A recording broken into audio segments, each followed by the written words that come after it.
আজকে আমি এমন একটা রেসিপি আপনাদের সঙ্গে শেয়ার করব যারা মাছ মাংস খেতে একদমই পছন্দ করেন না কিংবা মাছ মাংস খেতে একদম বোরিং হয়ে গিয়েছেন, তারা চাইলে কিন্তু এই রেসিপিটা আজকে ট্রাই করতে পারেন। এর জন্য এখানে আমি কিছু আলু একদম কুচি কুচি করে কেটে নিয়েছি, আর অনেকটা পরিমাণ পেঁয়াজ কুচি দিয়ে দিয়েছি, আর অনেকটা পরিমাণ কাঁচামরিচ কিন্তু এখানে আমি কেটে দিয়ে দিয়েছি ছোট ছোট করে।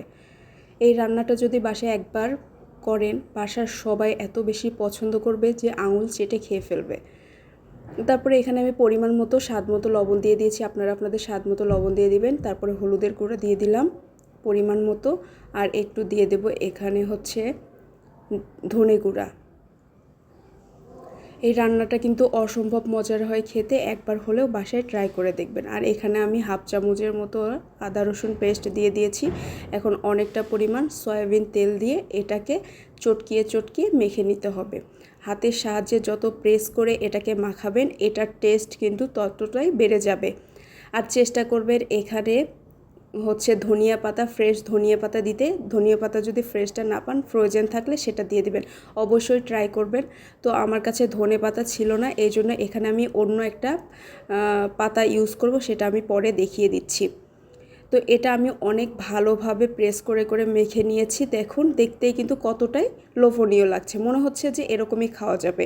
আর এখানে আমি দুইটা বড় বড় টমেটো কুচি করে কেটে নিয়েছি, সেটাকেও দিয়ে দিলাম। আমি সেম যে জিনিসগুলো ইউজ করছি আপনারাও এগুলোই ইউজ করবেন, সঙ্গে শুধু আপনারা ধনেপাতা দিয়ে দিতে পারেন, তাহলে কিন্তু টেস্টটা আরও বেশি বাড়িয়ে যাবে। অনেকেই হয়তো অনুমান করতে পারছেন আজকে আমি কি রান্না করব, তো আমি অবশ্যই বলে দেব কি রান্না করছি। আর এখানে কিন্তু অনেকটা বেশি পরিমাণ তেল ইউজ করতে হবে, তাহলে কিন্তু রান্নাটা আরও বেশি মজার হবে। হ্যাঁ, আজকে আমি মোলা মাছের একটা চচ্চড়ি রান্না করে দেখাচ্ছি, যেটা অনেক সহজেই রান্না করে নিতে পারবেন। বাসার সবাই কিন্তু এটা খেতে অনেক বেশি পছন্দ করবে। যারা মাছ মাংস খেতে খেতে বোর হয়েছে কিংবা মাছ খেতে পছন্দ করে না, তারাও কিন্তু এটা দিয়ে এক প্লেট ভাত অনায়াসে খেয়ে নিতে পারবে।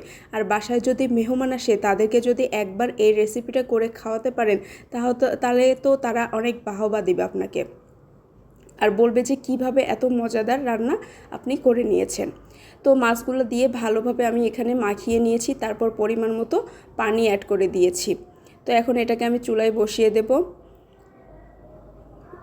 এদিকে চুলায় বসিয়ে দিয়েছি, এটার ভিতরে বলক চলে এসেছে। এখন এখানে আমি এখানে আমি রাঁধুনি যে পাতাটা আমি ফ্রোজেন করে রেখেছিলাম, সেটা এখানে কিছুটা পরিমাণ অ্যাড করে দিচ্ছি। যাদের ধনিয়া পাতা আছে ফ্রেশ ধনিয়া পাতা দিবেন, আর ফ্রোজেন ধনিয়া পাতা থাকলে সেটা অ্যাড করে দিবেন।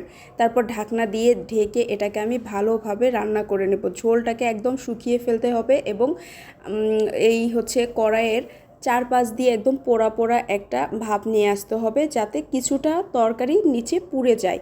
এমনভাবে এটাকে রান্না করতে হবে নিচে যেন কিছুটা পরিমাণ পোড়া পোড়া যায়। এমন পোড়া করা যাবে না যেটা একদম পোড়া গন্ধ বের হয়ে যাচ্ছে, এইভাবে পোড়া করে নিতে হবে।